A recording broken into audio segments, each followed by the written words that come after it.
नमस्कार, मैं पंडित ब्रजेश चंद्र पाठक मनोकामना ज्योतिष चैनल पर हाजिर हूँ। मेष राशि के 2027 कैसा बीतने वाला है और कौन सी दशा में आपकी उन्नति उत्थान होता है उसको समझना है। आपके नक्षत्र क्या है, उससे आपके जिंदगी भर के बाधक ग्रह मारक ग्रह समझ में आ जाता है। उसमें आपको उसका उपाय करने ही होते हैं। मेष राशि के हैं, आप जानते हैं मेष राशि के अश्विनी नक्षत्र और भरणी नक्षत्र तथा कृत्तिका नक्षत्र के प्रथम चरण और इन दोनों के चारों चारों चरण वाले मेष राशि के होते हैं। अगर आपकी कुंडली नहीं है तो आप अपने नाम राशि से देख सकते हैं।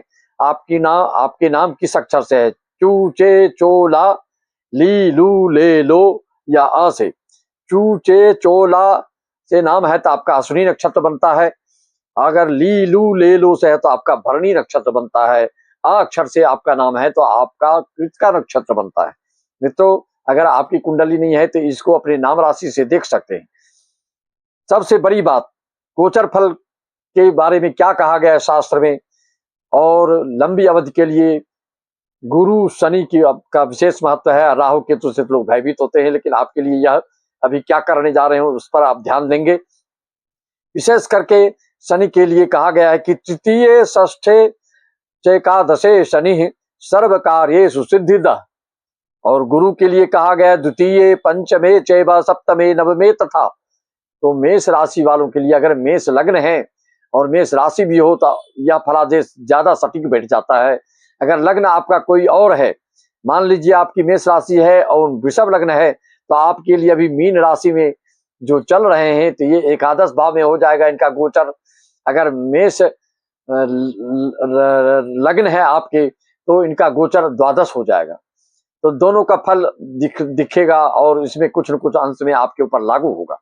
वृषभ लग्न के मेष राशि है तो आपको लाभ हो रहा होगा, क्योंकि एकादश में शनि अच्छा फल देते हैं। अगर मेष लग्न है या और कोई दूसरे लग्न है तो उसमें आपको इसका ज्यादा फल, शनि का गोचर का फल नहीं मिल पाएगा। वैसे वस्तुतः तो इसका पूर्ण परिणाम जानना चाहते हैं तो जब तक आपकी कुंडली का विश्लेषण ना हो जाए तब तक ये सटीक आपके ऊपर तभी बैठेगा जब तक कि जन्म कुंडली से मिलान ना हो जाए। आपके जन्म नक्षत्र क्या है और चरण क्या है उसको बताएंगे तो हमको पता चल जाता है कि आपकी किस दशा में आपकी उन्नति उत्थान उत्कर्ष और भाग्योदय होता है। नौकरी मिलती है, शादी होती है, संतान मिलती है, संपत्ति मिलती है, पैतृक संपत्ति मिलती है। जितने सकारात्मक रचनात्मक सृजनात्मक चीजें हैं उससे आपको लाभ होता है, प्रमोशन होता है। तो उसके लिए आप देखें, अगर अश्विनी नक्षत्र के प्रथम चरण के जिसका जातक जन्म है, नक्षत्र एक ही है, चरण भेद से भी कितना आकाश पताल का नेचर में अंतर आ जाता है उसको भी समझ लीजिए।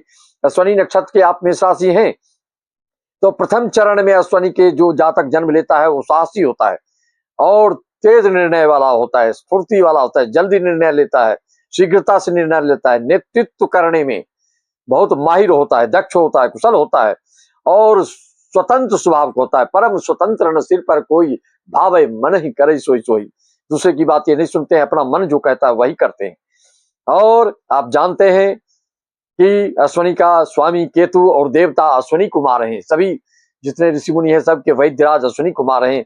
और अश्विनी को नक्षत्र को सर्वाधिक ज्यादा इसलिए महत्व दिया गया है कि अश्विनी को सारे नक्षत्रों के रूप में भी अश्विनी शब्द से संबोधित किया जाता है और ये जड़ है, ये मूल है।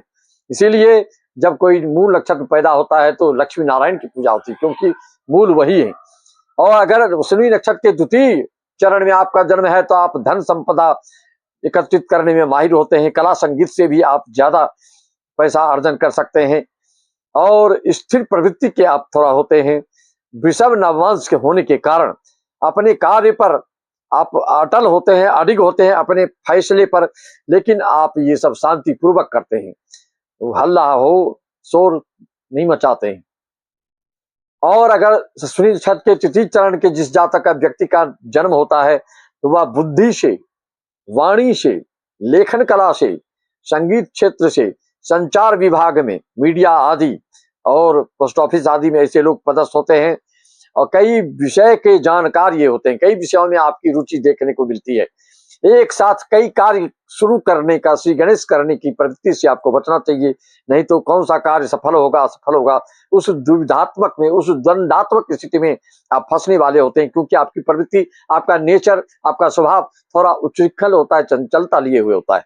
मित्रों, चतुर्थ अश्विनी के चतुर्थ चरण का फल है, ऐसा व्यक्ति ज्यादा सेंसिटिव होता है, क्योंकि कर्क का नवमांश होता है आपका, भावुकता, संवेदनशीलता आपकी बढ़ चढ़ की होती है, परिवार के प्रति बेहद लगाव होता है आपका, परिवार का हमेशा, परिवार के भविष्य के बारे में सोचते रहना, चाहे परिवार के लोग आपके प्रति कुछ भी धारणा रखे, कुछ भी भावना रखे, कुछ भी सोचे, लेकिन आपकी भावना परिवार के प्रति, अपने बच्चों के प्रति, अपने कुटुंब परिवार के प्रति आपका लगाव विशेष होता है।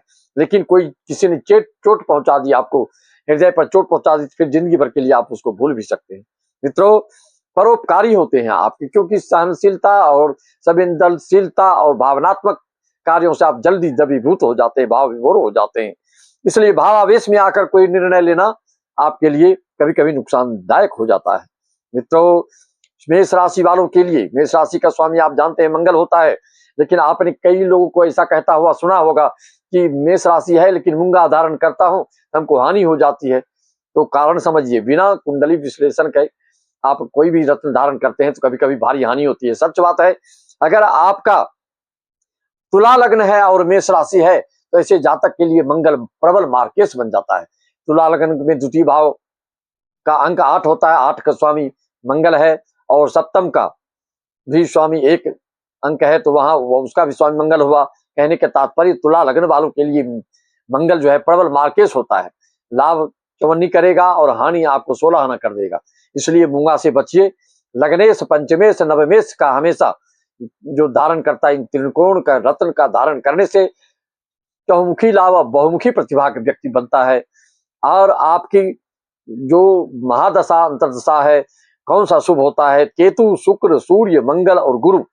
अगर तुला लग्न है तो मंगल के दशा अंतरदशा में आपको चोट लग सकती है और आपको अस्त्र शस्त्र से बाधा आ सकती है। इस तरह का परहेज रखना चाहिए। आप अपनी कुंडली का विश्लेषण अच्छी तरह से करवाना चाहते हैं, पूरी बातों को जानना चाहते हैं, हर शंका समस्या समाधान चाहते हैं, तो आप हमसे संपर्क साध सकते हैं। मेरा व्हाट्सएप नंबर 9755090269 है। इस पर आप अपना डिटेल्स डालकर अपॉइंटमेंट ले सकते हैं। और सारे देश विदेश के सभी जजमान को मेरा नमन, वंदन, अभिनंदन, जीवानी के साथ सबको राम राम, जय श्याम, ओम नमः शिवाय।